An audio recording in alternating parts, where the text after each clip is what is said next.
I was teaching a class, and it was an 8 a.m. class, and nobody wants to be at an 8 a.m. class, especially on a Monday morning. I tell them, we're going to do, I call it Kung Philosophy, and they always groan because it's a dad joke. And then I say, here's your first lesson. Everybody close your eyes and point to the door. Where's the door? And they all do that. And I say, good job. That's your first lesson. You need to know how to escape the room. If something happens, you need to be able to keep yourself safe. But then I draw something up on the board and I say, I feel like this is a door. What if this is a door for me? And they all stare confusedly about this. And they're afraid initially to tell me, well, you're wrong. That's not a door. And because they have this sort of idea of they've been brought up to be relativists, right? We can't say anybody's wrong. Nobody's idea is better than anybody else's. And it would be mean for me to say this. And they say, well, maybe for you that feels like a door, and that's okay. Who am I to say anything? And I always ask, if the building catches on fire, are you going to let me die in the fire, or are you going to show me where the real door is? And that seems to click for them. They go, oh yeah, no, it actually matters whether this is a door or not. There's something very real to this. There's a difference between if somebody grabs my wrist, there's a difference between them holding on to me and me being free of that. If somebody tries to punch me, there's a difference between getting punched and not getting punched. And realizing that reality is incredibly clarifying. It grounds us in a way that if you just think in your head and academically, it's really, you can get lost in the weeds. But if you have this physical understanding of things, a sort of physical martial philosophy is I think a much better way to understand the world, is it doesn't let you cheat. I remember my first day at training, and training at Shingi Taiji Dojo is very different than other kind of training. And it's very physical. It can be very intense,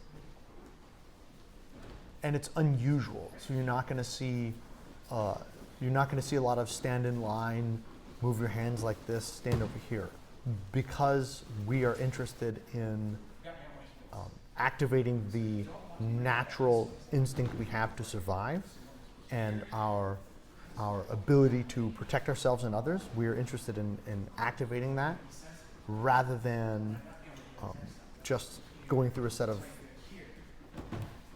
motions that are meaningless until you've mastered them. But James has this ability to activate something in people that they don't realize is there, that it's very natural, and that it's important. When you realize that it's about preserving the life of yourself and others, that is incredibly clarifying. And James is just unbelievably skilled at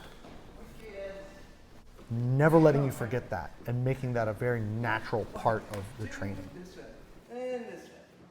Cool. Then take this one. And slip straight under.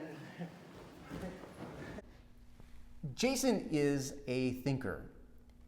He's got a PhD from the University of Chicago in philosophy. So he's a properly trained philosopher. And not only is he really good physically, he's one of my top guys, but he understands things from this very unique perspective because he's able to juxtapose his physical training against, all of his philosophic education. So his ability to look at things is so unique. Every time I have a conversation with him, I'm learning something new and interesting. We're talking about something like having the wherewithal to make proper decisions and think about our role in carrying this stuff out, putting it into the world against sometimes debilitating odds. And he turns around and says, oh, that's just like Socrates. Socrates was a warrior. In the Apology, Socrates is on trial for his life, and the jury of Athens expects him to sort of beg for mercy and plead and be on his knees and ask, please don't kill me, spare my life. And he tells them a story.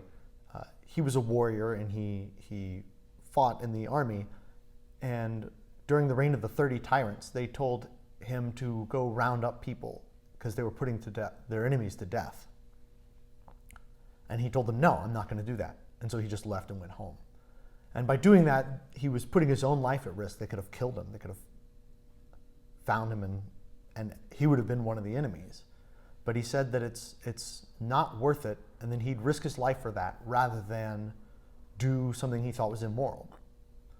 And he turns to the jury of Athens and he said, if that didn't scare me, if you think that what you're threatening me with now is going to make me cower, you're sorely mistaken. I think it has to do with how well you know yourself, and it also has to do with your understanding of what's right. Once you see that there's something of value that's worth preserving, that there's a right and wrong, and then you should do the right and avoid the wrong, I think that shows you when you need to risk something. And I think one of the things that's important for me for training is knowing how to risk.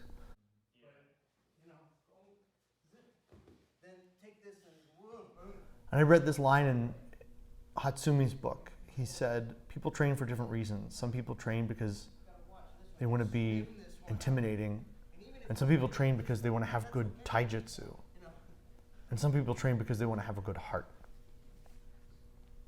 And I think that as I've trained, my reasons for that have changed, and the